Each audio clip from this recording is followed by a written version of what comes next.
Going on? How y'all doing out there? What's happening? Video gonna be about Soul of a Nation last night, Black in Las Vegas, and it was a great showing. Talking about the old club Moulin Rouge, it talked about the racial discrimination and everything that happened.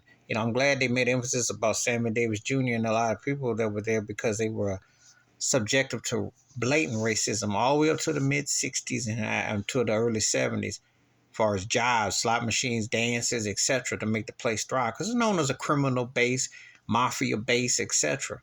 And a story about Lena Horne was sad about how she got to stay at one of the prestigious clubs, Bugsy Siegel, because there was the movie that Warren Beatty portrayed, came out 30 years ago. And she stayed overnight in one of those fancy hotels, but then they burned the sheets the next day. Those are kind of sad stories and realities that you hear.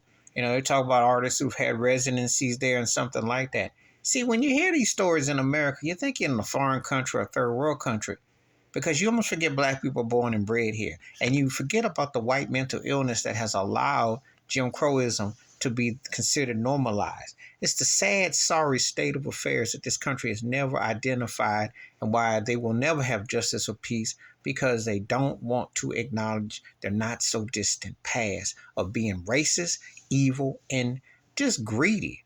And when you watch this show, watching one of the dancers, she worked the Moulin Rouge, talked about Josephine Baker, Pearl Bailey, was going on to great depths. And hearing this woman talk and the memories and how the way the word, hey, way it was, which wasn't that long ago. We're not talking 100 years ago, 70, 80. We're talking the last 50, 60. We're talking a relatively young lifetime ago.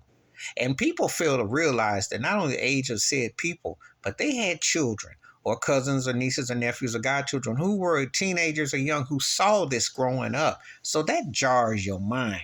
But people don't take into consideration how that racist negativity, no matter where you are, sticks to your mental crawl and how it takes a while to, because you got to remember, this was the way of the way it was, and how they were.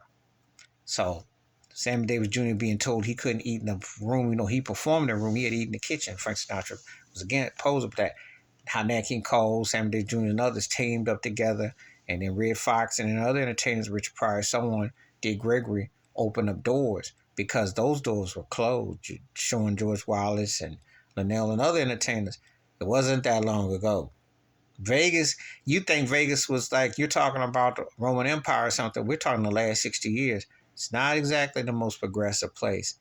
Please hit like, subscribe, welcome thoughts and comments, and I do respond. Thank you. Wash your hands, keep your mind clear, watch out for another, and please share the video if you want to. And that was a very informative show. It came on ABC last night, and Soul of a Nation, Black in Las Vegas, talked about the Moulin Rouge and various other things. And it's important to remember it wasn't that long ago where car dealerships, working casinos, etc., were off limits to black folk. Let's keep that in mind. I'm out.